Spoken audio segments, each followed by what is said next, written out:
राम राम दोस्तों। Supreme court ने आज एक बहुत महत्वपूर्ण फैसले पे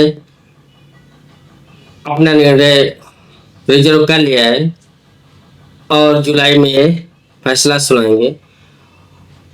ये केस ये था कि जो रोहिंग्या मुसलमान हैं, जो शरणार्थी है भारत में या बांग्लादेशी है, उनको डिपोर्ट ना किया जाए।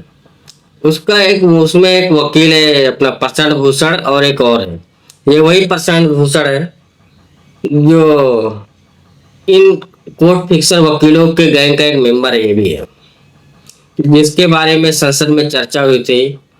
पूर्व सीजीआई गवई साहब ने इसके बारे में बात किया था। अब यही प्रशांत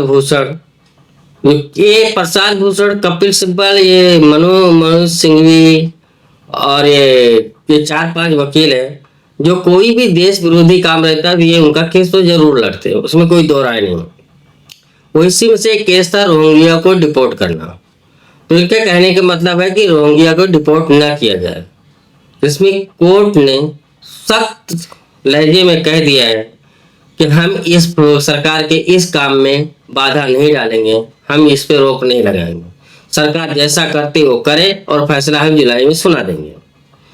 अब देखो ये वकीलों की क्या इतना डर रहे हैं। वो बोल रहे हैं कि ये जो है जो है रोहिंग्या ये यूनिवर्सिटी के कार्ड धारक है, तो भारत तो उसका मेंबर है ही नहीं है। भारत तो किसी सिग्नेचर किया नहीं कि हम जो है जो ये आते हैं घुसपैठिया इनको हम रखेंगे, जो शरणार्थी इनका हम रखेंगे, ऐसा कहीं पर इसने साइन किया नहीं। तो भारत तो वैसे भी किसी का वो नहीं है। भारत जब चाहे जिसको चाहे, जो विदेशी नागरिक घुसपैठी आए या जो आए उनको तुरंत भगा दे,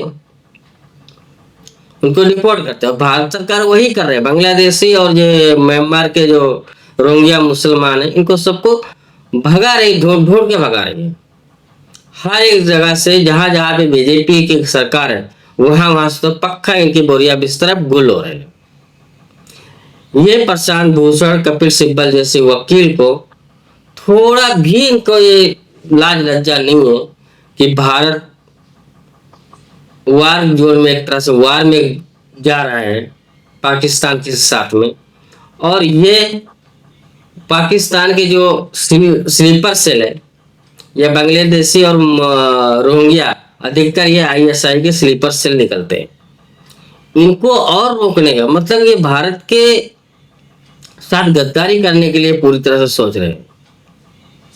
ये रोहिंग्या जो अपने देश के नहीं हुए वो तुम्हारे कब हो जाएंगे इंसानियत के नाम पर। अगर इंसानियत इनके पास इतनी होती थी तो म्यांमार में बौद्धों के ऊपर क्यों हमला करते थे।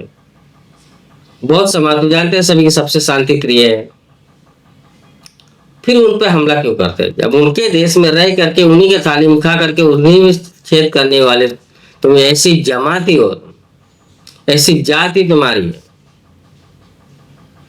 तो इनको एक दिन भी भारत सरकार भारत सरकार भी क्या करे, 10 साल 11 साल हो गए बीजेपी सरकार को भी, अभी उनको इतना टाइम लग रहा है इसको निकालने के लिए। ढूंढ ढूंढ को निकालो, उनको भेजो समुद्र के रास्ते में।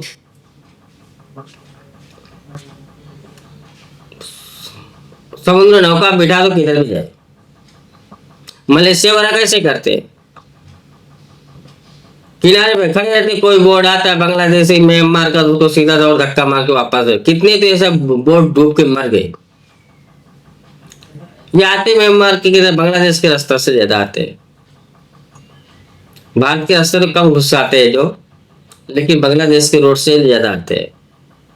सुप्रीम कोर्ट ने चलो कुछ तो अच्छा काम किया कि ये रोक फिर से नहीं लगाया, और क्योंकि ऐसे कामों में सुप्रीम कोर्ट बहुत आगे रहते हैं, अधिकतर सरकार के ऐसे फैसलों पर रोक लगा देती है।